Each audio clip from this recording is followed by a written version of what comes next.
150.000. 970.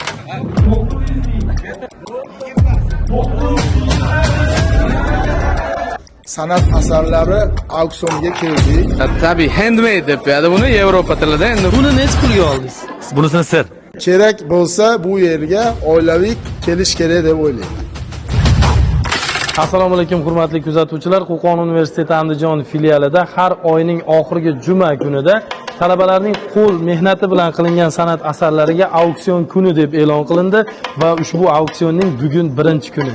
O'zgartirdim o'zimni, atrofim yoqmaganda, foyda yo'q boshqalarni ayblab o'zimni oqlaganda. Yillar o'tib borgandim, ko'p bilishga, intilishga, nimanidir xohlaganda. Qaniydi menga ham kimdir shu gaplarni aytganda. Endi boshlaganda, 16 yosh bo'lganimda ko'zim to'la yosh bo'lganda. 650.000 darsaga. 660. 660 tebrik ettiriyor. 670. Qo'shinglar qo'shgan. Qo'lida 670. 680. 700.000.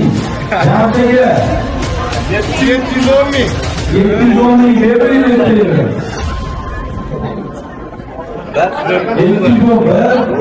710. Makrofarm Andijon dori ishlab chiqarish sexi nomidan o'zimiz endi buni sotib oldik. Bu muzey uchun topshiramiz. Qo'qon universiteti Andijon filiali uchun maxsus.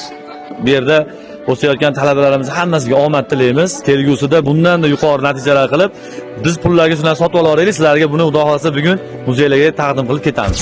Tadbirkorlik nuqtai nazaridan juda ham bir katta qo'llab-quvvatlash degan maqsadda ushbu taklifni o'zimga qabul qildim va boshqa o'sha viloyat tashkilotlari rahbarlari, xususiy sektordagi tadbirkorlik subyektlari rahbarlarini ham ushbu tadbirda faol ishtirok etishga taklif qilaman. Xullas do'stlar, viloyatimizdagi barcha tadbirkorlarni va san'at asariga qiziquvchilarni har oyning oxirgi juma kunida Qo'qon universiteti Andijon filialiga taklif qilamiz. Bu yerda siz ajoyib san'at asarlarini qo'lga kiritishingiz va talaba yoshlarga motivatsiya berish imkoniyatiga ega bo'lishingiz mumkin.